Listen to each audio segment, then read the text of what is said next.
예, 여러분 영마라는 작품 보여드리도록 하겠습니다. 영마라는 이 작품이 시험 범위에 포함된다면 당연히 아주 중요하게 다루어질 단원이니까 잘 해두시는 게 무척 중요하겠습니다. 일단 작품의 제목부터 보여드리자면 이 영마라는 제목은 떠돌이 운명을 이야기하는 거죠. 떠돌이 운명. 그래서 한 곳에 머무르지 못하고 여기저기 떠돌아댕겨야만 하는 운명을 영마라고 하는데요. 이 작품에 어떻게 이 영마라는 소재를 다루고 있는지 여러분들이 이 작품에서 잘 눈여겨봐 주시면 좋겠습니다. 됐죠? 선생님 지금 너무 피곤한 상태에서 새벽에 막 촬영을 하니까 혀가 자꾸 꼬이는데 조금만 이해해 주십시오. 자, 일단 앞부분의 줄거리를 좀 보겠습니다. 화개장터에서 주막을 운영하며 살고 있는 옥화는 그랬죠. 그럼 여러분 화개장터라는 배경도 그렇고 주막이라는 배경도 그렇고 장터가 요새는 상설시장이라 그래서 매일 문을 엽니다만 옛날에는 뭐 5일장, 뭐 3일장 그래가지고 3일에 한 번, 5일에 한 번 이렇게 장이 쓰는 거잖아요. 그러니까 장사꾼들이 한 곳에 머무는 게 아니라 이 장 저 장을 떠돌아댕긴다고. 그러니까 화개장터라는 이 장터라는 공간도 작품의 제목이자 주제인 영마, 떠돌이의 삶하고 관련이 있는 겁니다. 주막도 마찬가지죠. 주막은 어떤 곳이냐? 그 떠돌이들이 머물러 사는 곳이 아니라 잠시 들렸다가 가는 곳이잖아요. 그러니까 화개장터나 주막이라는 공간 모두 이 작품의 공간적 배경이라고 적어두시고 그것이 작품의 제목이자 주제인 영마, 떠돌이의 삶과 연관된다는 것도 확인해 두셔야 되겠습니다. 자, 어쨌든 화개장터에서 주막을 운영하며 살고 있는 옥화는 이 작품에서 아주 중심적인 인물이 되죠. 아들 성기의 사주에 낀 역마살을 없애기 위해 성기를 쌍계사에 보내 생활하게 하고 장날에만 집에 오게 한다. 아들은 떠돌이로 안 만들려고 일단 절에 보낸 거예요. 어느 날 최장수 영감이 딸 계연을 주막에 맡기고 장사길을 떠나고 옥화는 계연화랑 성기를 결혼시켜가지고 역마살을 막아보고자 한다.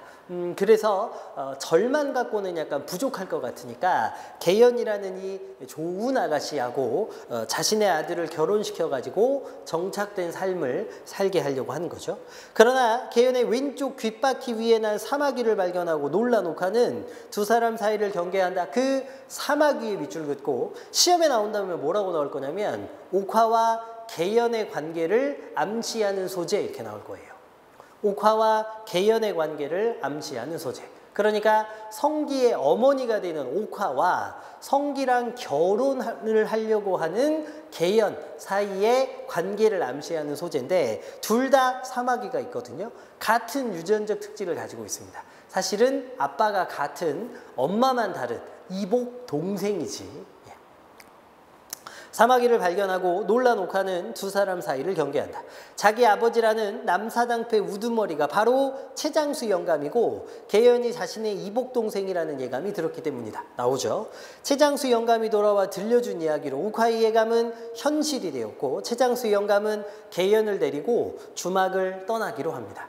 됐죠? 자, 그래서 여러분 이 작품에는 주인공인 성기, 이 아이도 영마의 운명을 타고나 있습니다만 지금 할아버지, 정확하게는 외할아버지지 옥화의 아버지가 되는 사람도 남사당패이자 최장수 영감인데요. 남사당패라는 것도 그렇고 채를 팔고 댕기는 장사꾼이라는 것도 그렇고 그 외할아버지 역시 한 곳에 정착하지 못하고 떠돌아댕기는 운명을 갖고 있습니다.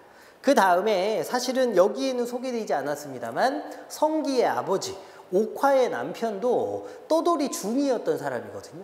그러니까 결론은 이 작품에 등장하는 남성들은 모두 영마라는 떠돌이 운명과 관계된 사람들이에요. 알겠지? 그래서 이제 엄마가 자기 아들은 그렇게 안 만들려고 절에 보내는 건 물론이고 결혼도 시켜보려고 했는데 그 결혼마저 잘 안 되더라 이런 겁니다. 자, 그렇게 해놓고 작품으로 들어가겠습니다. 여수 쪽으로 가시게 되면 영영 못 보게 되겠구만요. 그 밑줄 그어두시고 안타까움이라고 적어두세요. 그러니까 그러니까 여러분 여기서 한 가지 놓치지 말으셔야 될 게 지금부터 시작되는 장면은 성기하고 계연이 이 두 사람이 헤어지는 장면이죠. 그러니까 두 사람 사이에 마음의 정은 남아있는데 억지로 다른 사람에 의해서 정확하게는 성기 엄마인 옥화에 의해서 억지로 강제로 이별을 당하는 상황이기 때문에 두 사람 사이의 슬픔과 아쉬움이 당연히 가장 중요합니다. 그런데 옥화라는 이 엄마의 입장에서 보자면 자기 아빠를 찾은 거잖아요. 최장수 영감을. 그런데 아빠를 아빠라고 부르지도 못하고 어쨌든 다시 못 볼 수도 있는데 영영 떠나보내야 되는 상황이니까 옥화 자신도 잠시간의 아빠하고의 만남 그리고 이별을 맞이하는 거거든요. 그러니까 옥화 자신도 지금 안타까운 상황이에요. 성기 계연도 이별해야 되니까 안타깝습니다만 옥화도 어렵게 오랜만에 보게 된 자기 아버지하고 떨어져야 되는 상황입니다. 그래서 옥화의 안타까움도 이해해 주십시오. 옥화도 영감을 따라 일어서며 이렇게 말했다.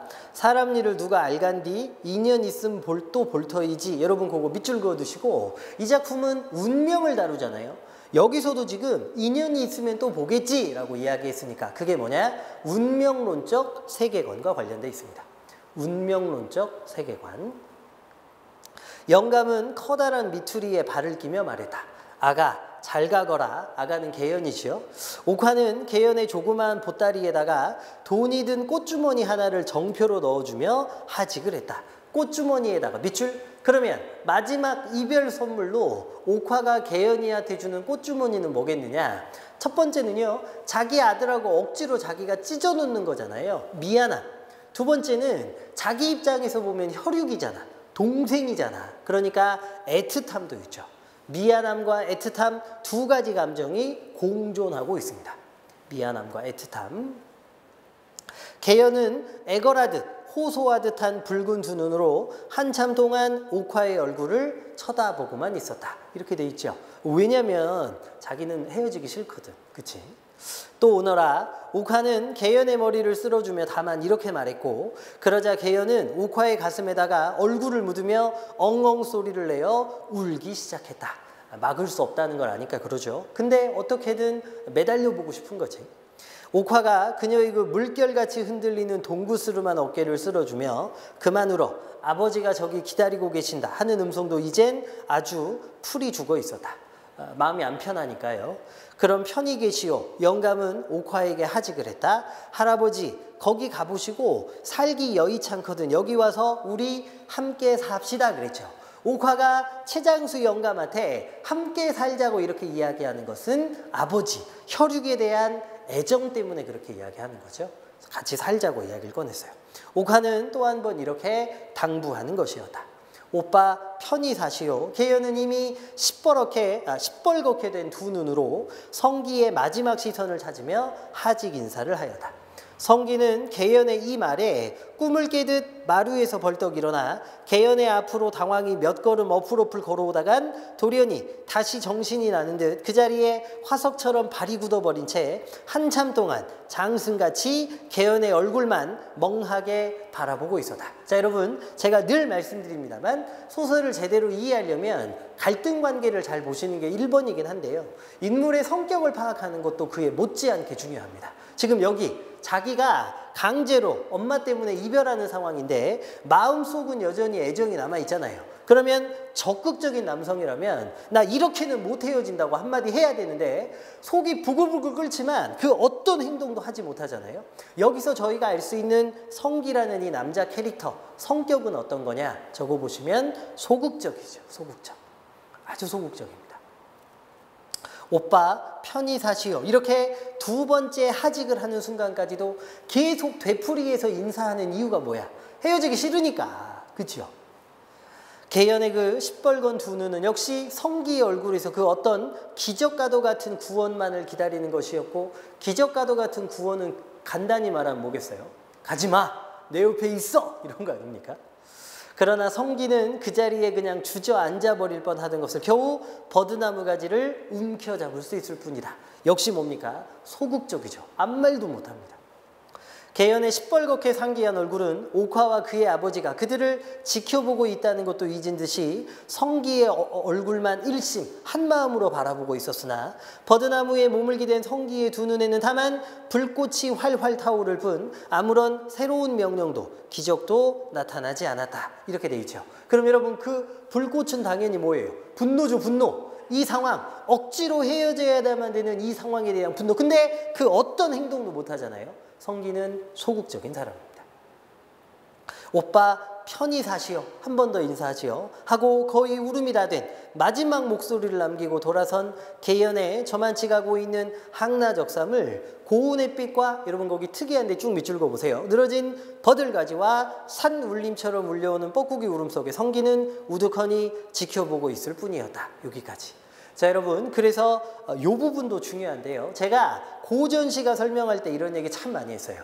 인간은 헤어짐의 상황이니까 마이너스, 슬픔의 상황인데 주변 자연 배경은 플러스, 너무 아름다운 배경으로 그려놓는 경우가 있다 그랬습니다. 그러면 인간과 자연이 대조적으로 그려지면서 슬픔이 더 배가 된다 그랬죠.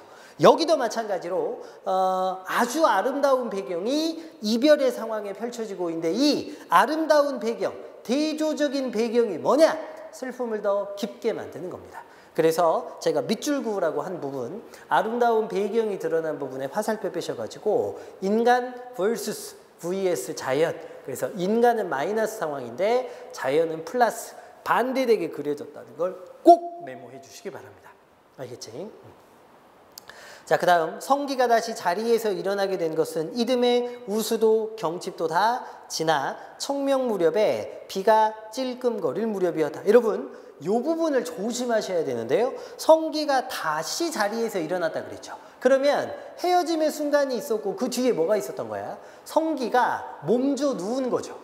아파서 누워버린 거예요. 이 심리적인 충격을 이기지를 못하고 쓰러져 버린 겁니다. 그래서 다들 죽을 거라고 생각했는데 다시 일어나게 되거든요. 그러니까 중간에 생략된 이야기가 있었다는 걸 캐치하셔야 돼요. 다시 자리에서 일어났다. 이게 뭐냐? 성기는 지금 헤어짐 이후에 아파 있다가 다시 자리에서 일어나는 겁니다. 회복되는 거죠. 주막 앞에 늘어선 버들가지는 다시 실같이 푸르러지고 거기 쭉 밑줄 그어보세요. 살구, 복숭아, 진달래들이 골목 사이로 산기슭으로 울긋불긋 피고 지고 하는 날이었다. 여러분 여기 계절상으로 놓고 보면 언제냐? 봄입니다. 화살표 빼서 봄. 대표적인 게 진달래죠. 진달래꽃이 피면 봄이잖아. 그런데 봄은 여러분 어떤 시기입니까? 괄호 열고 소생, 모든 것이 겨울을 이겨내고 다시 살아나는 시기지. 괄호 닫고. 그래서 여러분 소생을 상징하는 봄이라는 배경이 어떤 메시지를 주는 거냐? 주인공인 성기도 다시 일어날 거라는 메시지를 주는 거죠. 그치? 그 다음 보겠습니다. 아들의 미음상을 차려들고 들어온 옥화는, 미음 아시죠? 죽 같은 거. 아팠으니까 밥을 못 먹으니까 성기가 미음 그릇을 비우는 것을 보자 이렇게 물었다. 근데 미음을 한 그릇 다 비우는 걸 보면 몸이 꽤 회복이 된 거죠. 아직도 너 강원도 쪽으로 가보고 싶으냐? 이따가 나오겠습니다만 강원도는 누가 있는 곳이냐? 떠돌이 중이라는 아버지가 있는 곳입니다. 말이 없죠? 성기는 조용히 고개를 돌렸다. 여기서 장가들어 나랑 같이 살겠느냐? 여기서 다른 여자, 아까 개연이하고는 안 됐으니까 다른 여자 소개시켜 줄 테니까 어떻게 좀 살 거냐? 대답을 안 해요. 성기는 역시 고개를 돌렸다. 그의 아직 봄이 오기 전, 여러분 요거 과거 회상으로 들어가는 거죠. 역순행적 구성입니다. 보는 사람마다 성기의 회춘은 건강을 되찾는 거지. 요것을 거의 다 단념하곤 했을 때 옥화는 이왕 죽고 말 것이라면 어미의 마음속이나 알고 가라고. 그래, 그 최장수 영감은 36해 전에 남사당을 꾸며와 이 화개장터에서 하룻밤을 놀고 갔다는 자기 아버지임이 틀림없다는 것과 개연은 그 왼쪽 귓바퀴 위에 사마귀로 보아 자기 동생임이 분명하더라는 것을 통정하노라면서 사정하는 거죠. 자기의 같은 왼쪽 귓바퀴 위에 검정 사마귀까지를 그에게 보여주었다. 자, 왜 억지로 둘을 갈라놓게 되었는지 그 중간 사연을 요약적으로 제시한 부분입니다. 요약적 제시 적어두면 되죠. 그래서 이제 죽을 것 같으니까 그냥 왜 억지로 둘을 떼어낼 수밖에 없었는지 그 이야기를 들려주는 거죠. 나도 처음부터 영감이 36해 전이라고 했을 때 가슴이 섬뜩하긴 했다. 그렇지만 설마 했지 그렇게 남의 간을 뒤집어 놓을 줄이 알았나. 하도 아슬해서 이튿날 악양으로 가 명도까지 불러봤더니 점쟁이거든요. 쉽게 말하면 요것도 남의 속을 빤히 들여다보는 듯이 제잘되는구나. 두 사람이 혈육관계, 그러니까 옥화와 계연, 요 둘이 이복 자매관계라는 것을 암시하는 이야기를 계속했다는 거죠. 차라리 망신을 했지. 옥화는 잠깐 말을 그쳤다. 성기는 두 눈에 불을 켜듯한 형형한 광채를 띠고 그 어머니의 얼굴을 쳐다보고 있었다. 드디어 사연을 알게 되었으니까 다 죽어가던 성기의 두 눈에 새로운 불길이 솟는 거죠. 차라리 몰랐으면 또 모르지만 한번 알고 나서야 인륜이 있는데 어쩌겠냐. 여러분, 이모랑 조카가 결혼하게 되는 꼴인데 어떻게 결혼을 시킵니까? 그래서 갈라놓을 수밖에 없었다는 거죠. 그리고 부디 엄히 야속하다거나 생각지 말라고 옥화는 아들의 뼈만 남은 손을 눈물로 씻었다. 그러니까 제가 아까 말씀드렸죠. 조심해야 될 거. 헤어지고 난 뒤에 성기가 알아 누운 거예요. 다 죽게 된 거죠.